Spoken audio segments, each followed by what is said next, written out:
No mitä Kalle, tykkäsit päivästä? Ollut tosi kiva päivä ja ollut tosi kiva tehdä sun kanssa duunia. Sä lähit, mä soitin sulle yksi päivä ja Joo.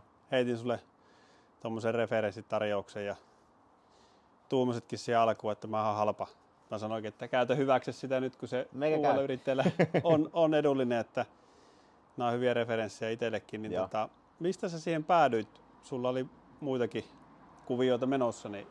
No joo, mulla oli itse asiassa, mä olin kysynyt useammastakin paikasta,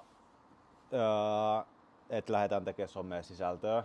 Ja no, vanha kaveri, tuttu oot sinä ja sä soitit sopivaa aikaa.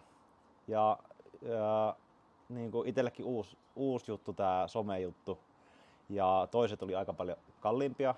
Ja se, mitä sä pystyt tarjoamaan, niin oli aika paljon parempi. Joo. Ollaanko me ollut tehokkaita, niin kuin mä lupasin siinä puhelussa, että tullaan työmaalle, yritetään hoitaa kyllä mahdollisimman paljon niin matskua ja tehokkaasti se, niin onko se sun mielestä ollut semmoista vaivatonta? On. Sulta tuli ekana puhelun jälkeen saman tien ideoita ja sitten kun tänään tultiin, no me ollaan nyt tässä kuvaustyömaalla ja käytiin vielä läpi ideat ja sitten lähdettiin kuvaamaan. Siis yllättävän helppoa ja sulla on kalusto kunnossa ja kaikki, niin mikäs tässä? Tuumasta toimeen niin sanotusti. Niin. Ja oli se kyllä kiva tulla siis, täytyy sanoa, että mä tykkään röiukkojen kanssa tehdä hommia, joo, mutta sä teet kyllä monenlaista muutakin.